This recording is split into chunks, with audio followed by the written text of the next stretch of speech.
Sadhguru, what does the name Isha represent? The word Isha literally means that which rules. What is it that rules everything in the existence? That is Isha. Now, that which is rules the existence is that which is the source of creation, isn't it? What is it that is the source of creation? That is Isha. When this source of creation or that which rules the existence is formless, it's called Isha. Or that which rules the existence or that which is the source of existence, we normally refer to it as the divine. So formless divinity is referred to as Isha. Isha means that which is fundamental, that which is the very source. So this is called Isha Yoga because it is a means to access that dimension which is the source of your creation. That which is the source of your creation is obviously within you, isn't it? Yes? It's obviously within you. So Isha Yoga is a method to turn inward and access that dimension which is the source of who you are. If you exist on the level of creation, as you are right now, you are subject to all the dualities of life. Repeatedly questions coming up, this is okay, but will this work on the streets of New York City? This is okay, will this work with my family? This is okay, will it work when I'm racing with the rats? All these things are coming simply because you have been mauled by the dualities of life. In so many ways, the dualities of the creation has mauled you. It has added color to you, at the same time it has taken a toll upon you, isn't it? Yes? It's brought life to you. It is only because of duality there is a game. It is only because of duality there is you and me. It's only because of duality the whole game of life is happening. At the same time, the same dualities are mauling you, subjecting you to so much pain and suffering. So now, the purpose of Isha Yoga is that your basic experience, you root yourself in that dimension which we are referring to as Isha, which is non-dual, which is the source of creation. But being rooted in this, you play with the dualities. Now, once you're rooted in the non-dual and play with the dual, dual has no impact upon you. You can play with it and enjoy it whichever way you like, but it doesn't take a toll upon you. You can go through this life without a single scratch upon you. If you are rooted in that dimension which is the source of creation, if one part of you is creator, another part of you is creation, you can play with the creation whichever way you want, but it will not leave a single scratch upon you. But right now, the simple process of living, as people age, they're becoming wounded, isn't it? I don't know to what extent you're exposed to other people, just look at yourself. What I see is, whether somebody is successful or failure or rich or poor or whatever, if you just take off their top layer and look at them, they have so many wounds within them. They're just managing to cover it and just go on bravely in the world. But there are too many wounds. These wounds have happened simply because whichever way you look at it, you can't come to terms with the dualities of life. Any sensitive human being is bound to be wounded when he knows only the dualities of life, when he does not know the other dimension. Only somebody who's utterly gross, like an animal, like a brute, he goes through life. He can go through it, but he will not know the subtleties and the beauty of life. He can go trampling through life without knowing too much pain. But anybody who is sensitive to life is bound to be mauled by the dualities of life, always. Because you are not able to separate what is good and what is bad. You are not able to separate what is right and what is wrong. You are not able to separate what is evil and what is beautiful, isn't it? Are you able to draw a clear-cut line between anything, even within yourself? Is it possible? You must deceive yourself to believe, no, everything is okay, everything is okay. People are trying to teach you such philosophies. I am okay, you're okay, everything is okay. You will go insane after some time. Initially it all looks nice. You will go insane because the very people who propagated such philosophies went insane, you know that? People who taught you, I am okay, you're okay, everything okay. These people went insane, committed suicide. People like Dale Carnegie and others, yes, they broke down, they became neurotic. Because you're trying to deceive the reality, not understanding the fundamentals of reality, just trying to deceive yourself, everything is okay. Everything is not okay, either with yourself or with the world, everything is not okay, isn't it? Yes? If you do a cover-up job, it feels good, but after some time it'll collapse. Now we are not seeing how to do a cover-up job. It is just that if you sink a little deeper into your experience, there is a dimension in you which cannot be touched by these dualities. If you are rooted in that dimension, whatever, wherever you're placed in hell, still you can go through it gracefully. See, Indian spirituality has always used a lotus flower as a symbolism. Why a lotus flower is used as a symbolism is, a lotus flower grows best wherever the slush is really thick and stinky. The more stinky it is, the better it grows. This stinking slush becomes a wonderful flower with such beauty and fragrance, you can't believe it's the same slush. But it is the same slush, isn't it? This little lotus seed transformed this stinking slush into a fragrant flower. So, always Indian spirituality used lotus flower as a symbolism for spiritual processes, because once you live in the world of duality, filth is unavoidable.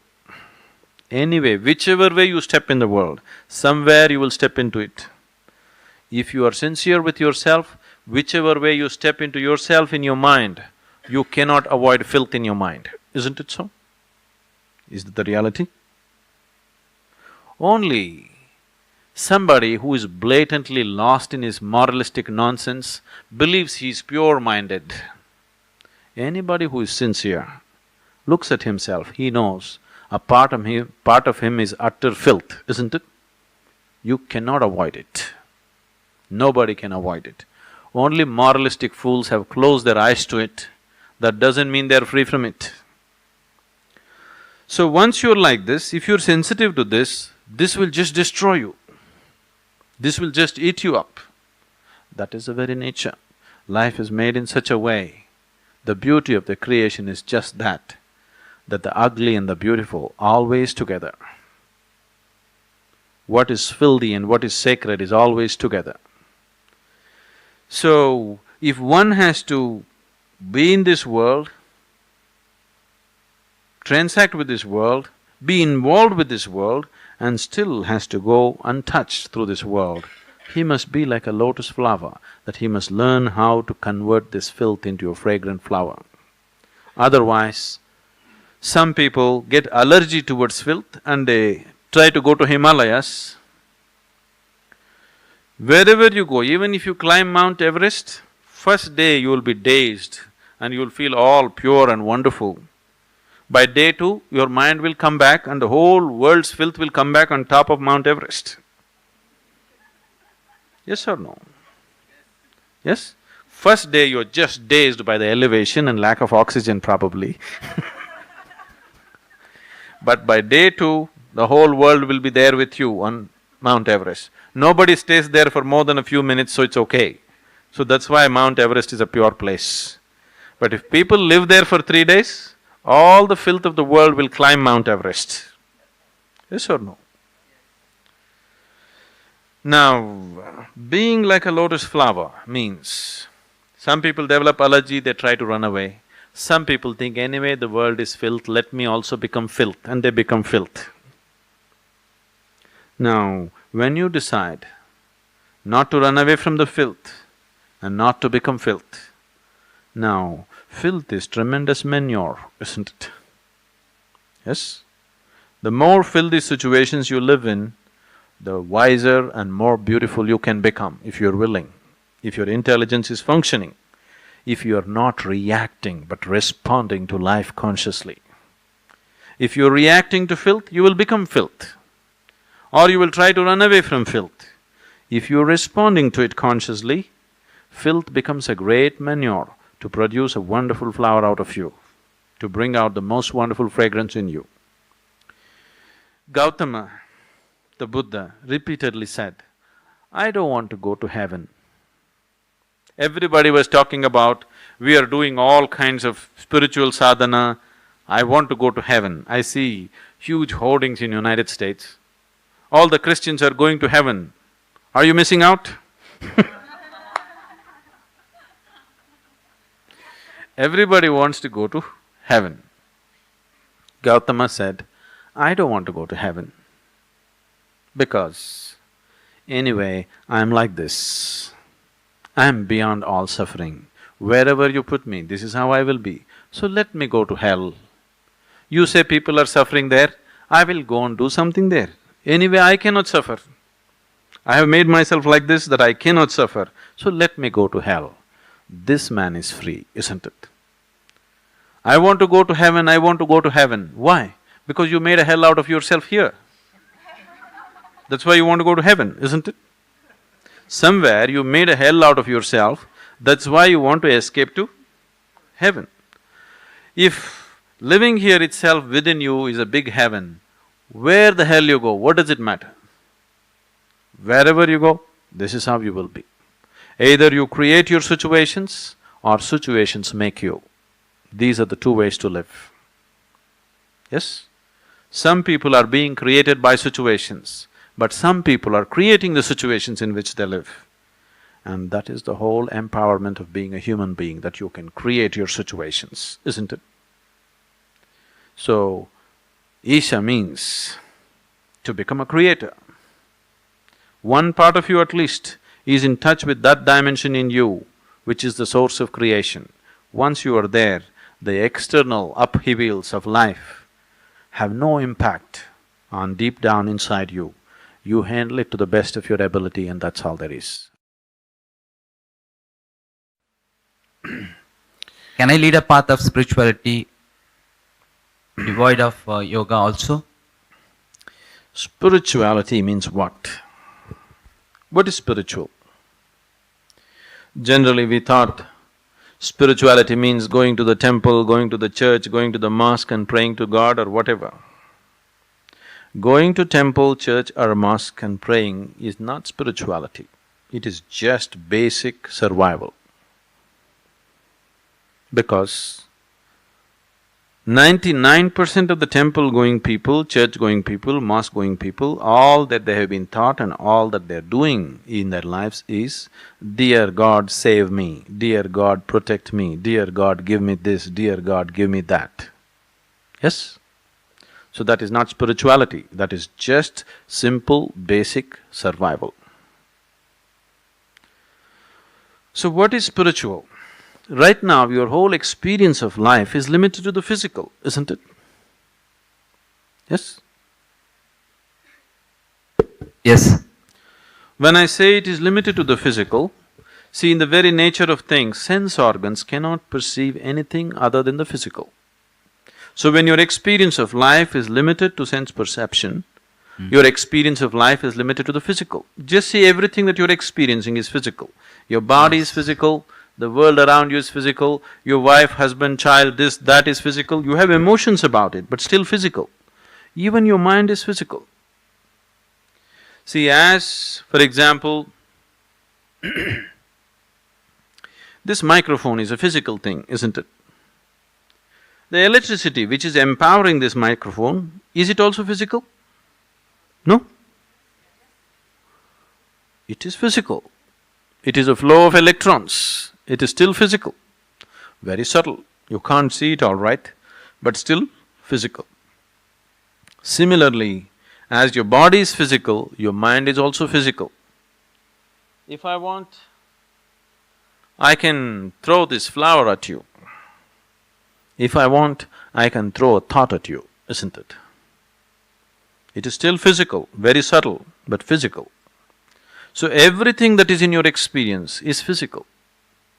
Now, spiritual means if you begin to experience something beyond the physical, if your life is such that you have started experiencing something beyond the physical, now you're spiritual. It's the simplest possible way to put it. If your experience of life transcends the physical and something other than the physical is happening, then we can say you're spiritual. Now, in what way is yoga connected with spirituality? Spirituality is just an aspiration.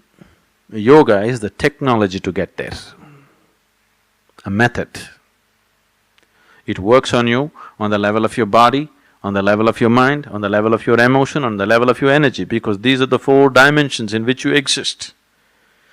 So for every dimension that is reality within you, see, God is not a reality in your life, it's just a belief. What kind of God you believe in is just what kind of social situations you've been brought up in, isn't it? Yes? Whether your God has 2 hands or 4 hands or elephant head or cat head or tail or whatever, is just according to your social and cultural influences upon you. So God is not a reality, it's your imagination, but your body is a reality, your mind is a reality, your emotion is a reality, and the energy which empowers all this is a reality. So these are the only 4 realities which are a living experience for you right now. So if you want to go from here to somewhere, these are the only 4 tools with which you can go. These are the only 4 vehicles you can use to transport yourself to another place. So for these 4 dimensions, we have 4 basic yogas. If you use your intelligence and reach out to your ultimate nature, we call this Gnana Yoga. If you use your emotion and reach out to your ultimate nature, this is called as Bhakti Yoga, yoga of devotion or emotion. If you use your physical action and reach out to your ultimate nature, we call this Karma Yoga or yoga of action. If you use your energies to transform your energies and reach your ultimate nature, we call this Kriya Yoga, yoga of transforming energies. So these are the only 4 ways. What this means is your head, heart, hands, energy. These are the 4 dimensions of you. Is there anybody here who is only head, no heart, hands, energy? Is there anybody here with just one big heart, not the other things? You are a combination of these 4 things, isn't it? It is just that each human being here is a unique combination of these 4 things. Now, if you want to progress somewhere, your yoga should be a combination of these 4 things. Why, for ages, there has been so much stress on the presence of a live guru is simply because of this, so that he makes the right concoction for you, because each one of you is a unique combination of these 4 dimensions. That a yoga that I apply for this person, if I apply to this person, it will not work. He needs a unique combination. So that's what is being done here. Though we are all sitting together in the same hall, we are not mixing the same combination for each person. You will see as it progresses, towards the end of the program, people will share as if they have been in different programs. Already happening because we're mixing different combinations for different people, otherwise it won't work. That is why there is so much stress on a live guru.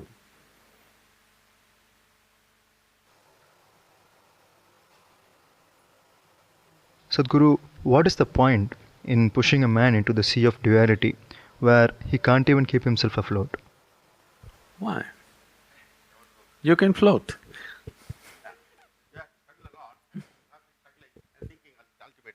No, if you stop struggling, you'll float. Now, why creation? That's the question. This question has been asked too many times. But shall I tell you why creation happened? Are you okay? Now, one day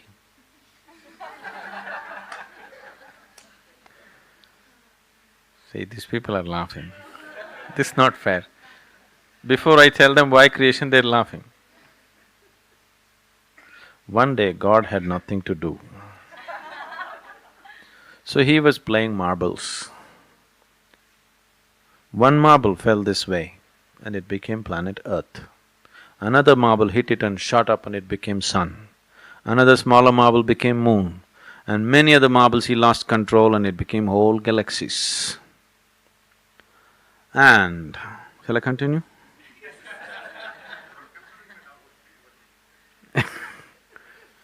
Now this is a ridiculous story you don't want to believe. But I could… if we had more time, I could tell you a story as long as Mahabharata, and then you would believe. If I make the story sufficiently elaborate and logically sensible, you would believe the story. Anyway, when I tell you a story, what is the option that you have? Believe me or disbelieve me, that's all the option you have, isn't it? If you disbelieve me, what will happen? Nothing will happen. If you believe me, what will happen? Nothing will happen. You just have one more story to tell in the next dinner party that you have. But in what way will it transform your life? In what way does it take you any closer to reality than the way you are right now? Does it? Does it or no? It doesn't, isn't it?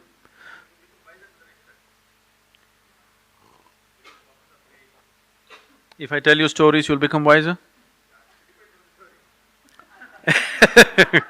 See, right now, just because people believe these stories, they have become utterly stupid, so stupid that today the fight in the world, don't believe this, that they are saying it is between good and evil. The fight in the world is not between good and evil, it is just one man's belief versus another man's belief, isn't it? Now, this many people believe my story, this many people believe somebody else's story. Can you stop these people fighting after some time? Initially they will say bye-bye. Initially they say we are all brothers, we are together, this, that. But tomorrow, when these people insist our story is right, and these people also insist our story is the real reality, can you stop them from fighting? Anyway they will fight. Please understand, all the fight in the world is just one man's belief versus another man's belief. Simply because they believe things that they do not know. Why don't you be sincere enough to simply see that you don't know? If you see, I do not know, what you will do? You will seek. Because nobody can live with I do not know for too long. So you just believe something that somebody told you, it quells you, it puts you to sleep, but it doesn't get you any closer to reality as such, isn't it? Just makes you believe one more story. Now, these stories, very entertaining, culturally rich, but if you're looking for enlightenment, if you're looking for liberation, if you're looking for going beyond your limitations, they are of no consequence. If you're just looking for color, if you're just looking how to decorate your life, then culture is useful. So let's not destroy the culture, let's enjoy the culture, but don't go by the stories. Don't believe or disbelieve the story, just enjoy the story, isn't it? Now, when it comes to creation, instead of asking why, if you see, right now you are a part of the creation, and like you said, you're entangled and stuck and drowning in the creation, as you say. Not everybody may be drowning, but at least quite a lot of people feel that they're drowning when things go wrong, at least. When things don't go the way they want them to go, they feel they're drowning, isn't it? So right now, in some way you're entangled. Now if you ask me how to go beyond this, instead of asking why creation, if you ask how to transcend creation, now I have a way, I have a method, I have a clear-cut path as to how to go beyond this. But if you ask me why, I can only tell you a story. even if the story is true, still in your experience it is just a story, isn't it? Yes? Even if the story that I am telling is actually true, as far as your experience goes, it is just another story. If it appeals to your mind, you will believe it. If it does not appeal to your mind, you will not believe it. So, stories won't transform people. You believe God to be a demon and demon to be a god, it makes no difference because after all it's just your belief. Now Shiva is Mahadeva in India. Openly, in countries in the West, especially in the United States, people are going about campaigning, he's a demon. Okay? So, can you believe for an Indian, Shiva Bhaktas are here? He is the highest of the highest.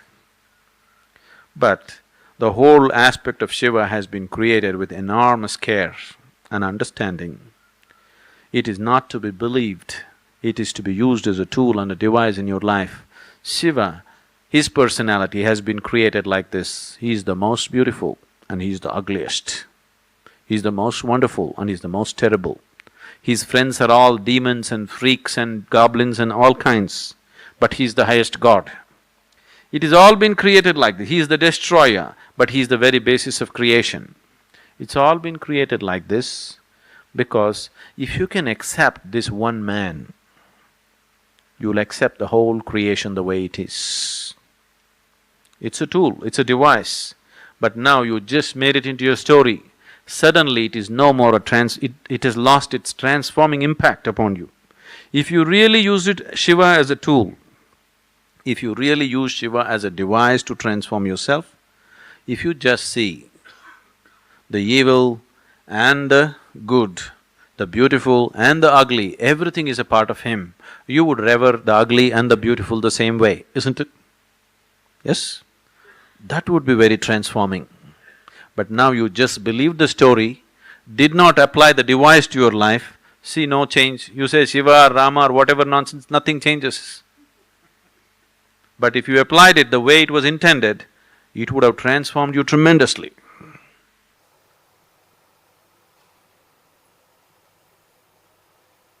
Sadhguru, what do you have to say about rational thinking?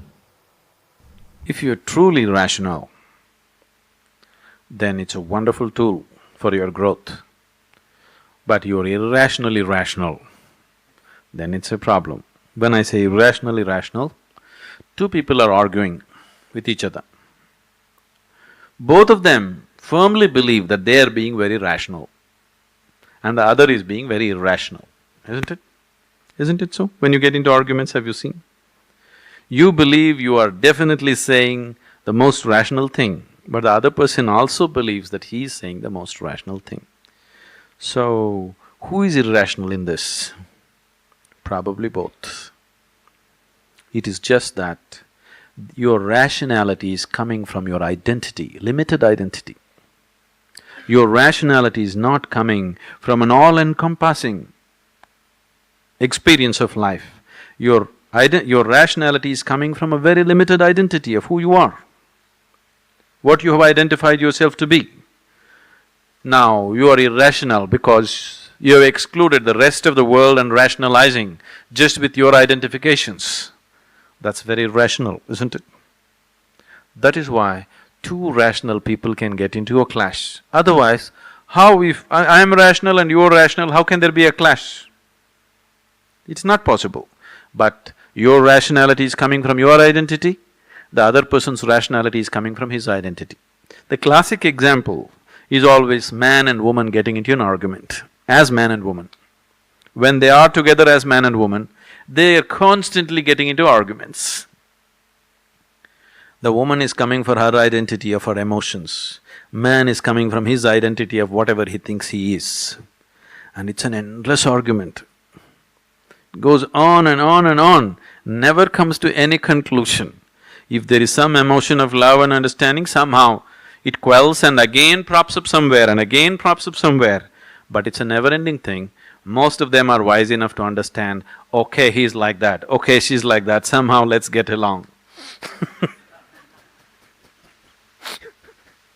But In rationality, they are never meeting, isn't it? Because two different identities.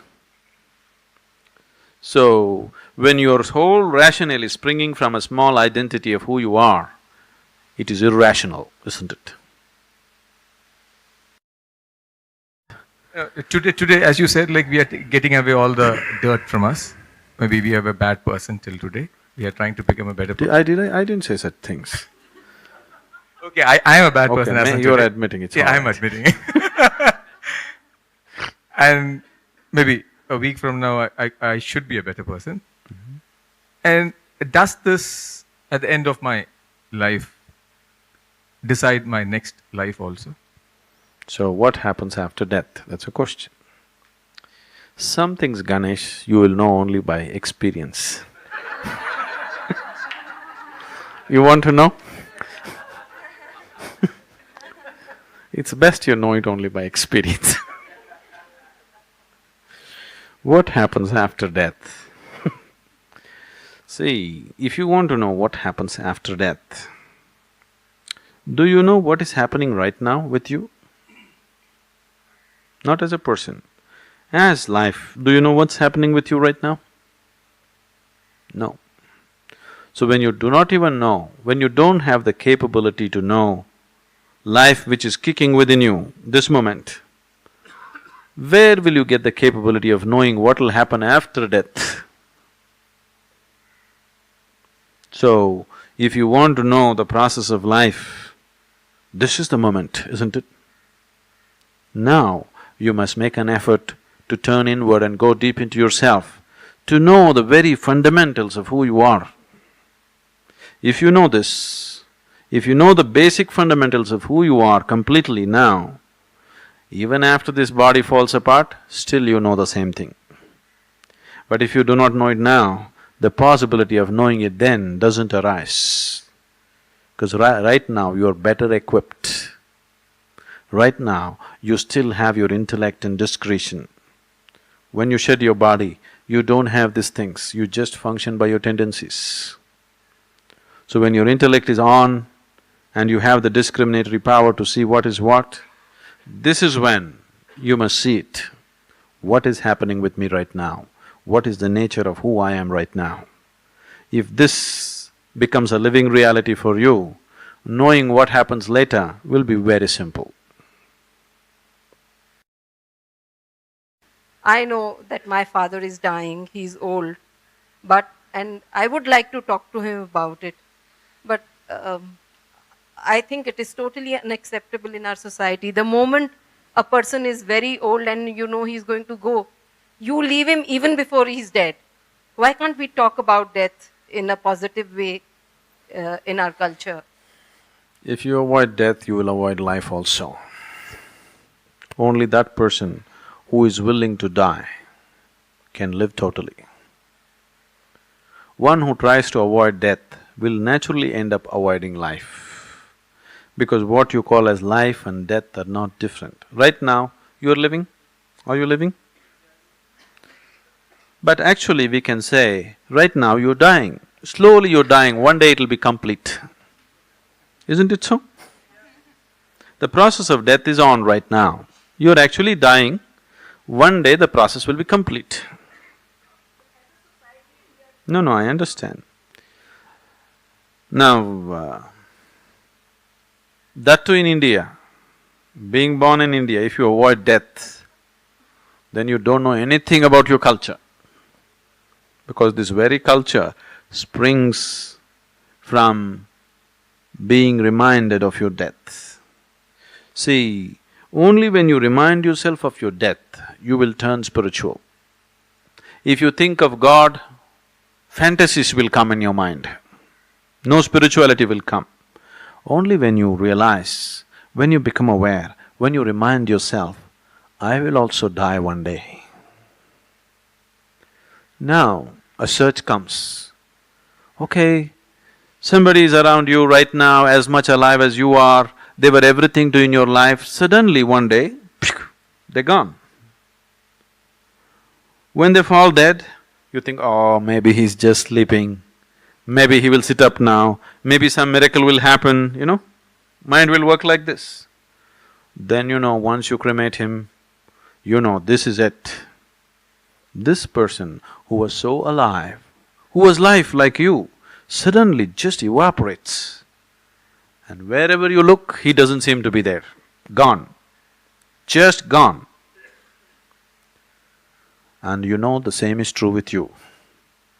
Right now, you're going about doing your act, one day you will be gone, just like that. Once you are conscious of this, then naturally you will want to know, what the hell is this all about? Isn't it?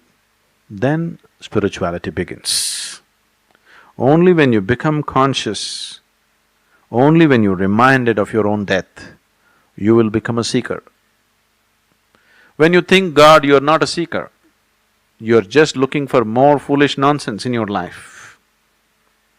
You're looking for more greed and more nonsense and more something else, easier way to get things, isn't it? Only when you think death, you turn spiritual, you seek. So, not just to the old people in your house, to the very young children in your house, you must remind them consciously, all the time, very casually, not as some great doom is going to come. Death is not doom. Death is just a natural process of life, isn't it? You must tell your children always, this is not an endless game. This is a brief game, small picnic you're having here. You're going to be dead one day. Now, if you're aware of this, now I'm not talking about celebrating it. That's not the point. See, either you try to fall this way or that way, that's the problem. See, people try to avoid it or people try to celebrate it. Now, you don't have to avoid it, you don't have to celebrate it. If you're just aware of it, it liberates you. If you celebrate it, you try to glorify it, isn't it? Naturally, your emotions will glorify it, isn't it? That is what? That is a misunderstanding. It is a misunderstanding that you try to celebrate life or death. If you are aware, everything is the way it is and it's too beautiful.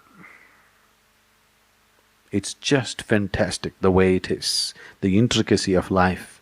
You don't have to enhance it by your celebration, nor can you bring it down by your gloom. Anyway, it goes on in a grand way. You don't have to celebrate, you just have to join the celebration. You trying to celebrate death will become death-orientedness, isn't it? See, suppose I go on telling you, death is wonderful, really it must happen to you, Then, you become like those UFO cults, You know those UFO cults in some of the Western countries, they all commit mass suicide? This is because they're thinking that is better than this. See, it'll get distorted. Always you try to distort it. Don't distort anything, just seeing everything the way it is. Death is a natural process of life, isn't it?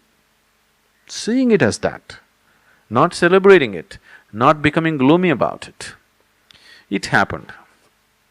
Once, a certain yogi was invited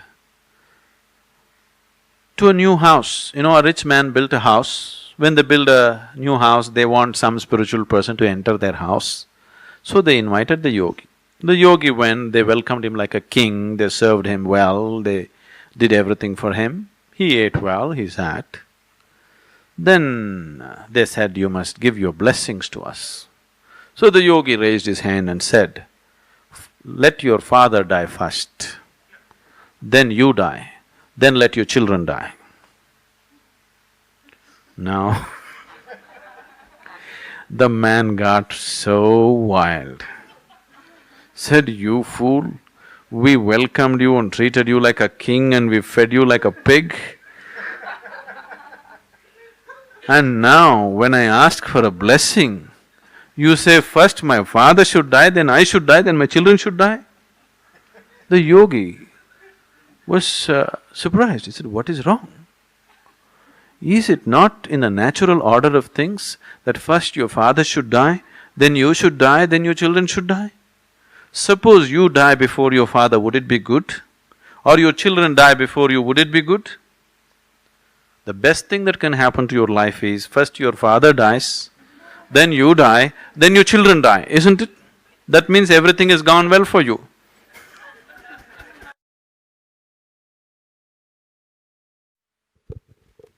Guruji, what is the significance of lingam?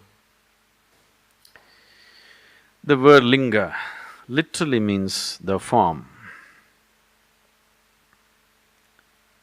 Form means, why we're calling it the form is, when, today modern science is proving to you beyond any doubt that the whole existence is coming from nothing and going back to nothingness. You know this? There was a time when modern science believed everything comes from something, you can neither destroy something nor create something. It can only be transformed from one state to another. You cannot destroy anything nor can you create anything. That was the belief some time ago. But today, modern science is proving beyond any doubt that everything comes from nothingness and goes back to nothingness. A whole bunch of galaxies sometimes just collapse into themselves and become nothing, There's something called as black holes. Some of them explode into supernovas, but a lot of them just collapse into themselves and become nothing. So there was something and it became nothing. Similarly, there is nothingness and it becomes somethingness. Nothingness is the very basis of all that is something in the creation, please see. Only because there is a vast nothingness, somethingness has happened in the form of tiny galaxies. If you look up in the sky, generally the way your vision is made is, you think it's full of stars, but that's not the reality. The reality is there's a vast empty space, just tiny spots of stars, isn't it? That's a reality. But because of the way your vision is made, because of a visual deception, it makes you feel as if the sky is full of stars. The sky is full of emptiness, just a little bit of stars, just a little bit of salt and pepper. Rest is all darkness and emptiness. So everything springs from that and goes back to that. When the unmanifest begins to move towards the manifest, when the first manifestation begins, the first form that the energy takes is the form of an ellipsoid. You know what's an ellipsoid? A perfect three-dimensional ellipse is an ellipsoid. The first form is always a perfect ellipsoid. A perfect ellipsoid is what is being referred to as a linga. This we have always known. Yoga has always been saying this. Every human being who's gone deep enough into himself has always known this. But today, modern cosmologists have taken pictures of various galaxies and they say the core of every galaxy is an ellipsoid. Do you know this? No? The core of every galaxy, if you take pictures of it, is always an ellipsoid. So the first form that the unmanifest, when it begins to manifest, it takes the form of an ellipsoid. If you become meditative to a point where you become loose with your body, then you will notice once again your energies become an ellipsoid. That means before dissolution, the final form that you take also is an ellipsoid. So the first form is an ellipsoid, the final form is an ellipsoid. So linga is seen as a doorway. Either way, either this way or that way, it is a doorway to the beyond. If we take any form, suppose if you give me anything, let's say you give me this flower. You hold this flower in your hand, feel it if you're sensitive to it, and give it to me. I'll just hold it in my hand just for 10-20 seconds and give it to you. You will see it'll feel very different. I will make this flower feel very, very different in your hand because I'll energize this in such a way that it'll be vibrant in your hands. But this flower cannot retain it for too long. After some time, It'll be just a piece of organic material. But if you form a perfect ellipsoid, if you form a linga the way it should be and energize it, it'll be a perennial storehouse of energy. There is a whole science as to how to build a linga, the different dimensions, the different qualities that you can attribute to it. It is just that this science, which is very essential and very fundamental science, has been lost to some extent or to a large extent because the bhakti movement swept the country about 700, 800 years ago. The bhaktas took over temple building. So the science of how to make it, they dropped it because for a bhakta, bhakta means a devotee is not interested in any science. It is just the strength of his emotion, isn't it? You know. Just simple strength of emotion. He is not interested in any science. So when devotees started building temples, they started building it whichever way they like. It's their love affair. You know, no rules, no science, no nothing. Their love affair just made them do lingas whichever way they feel like it. So, the science of making it sort of receded. But if it is properly made, it can be such a powerful energy form that people can experience it in an enormous way. It can be a great tool of transformation for people. Have you sat there for some time, any of you? You should just sit there, don't believe any nonsense. Simply sit there, don't think of Shiva and all this business. Simply just sit there, without any prejudice about it, without any beliefs about it, just sit there. It will shake you from the root of your spine. It'll just set forth a completely different process within you. Without a single instruction, you will be initiated into a very powerful process in the presence of the Dhanalinga. There's too much behind it, let's not go at it now. Those of you who want to know much more about it, most of you have the Mystics' Musings. The last chapter is all about Dhanalinga.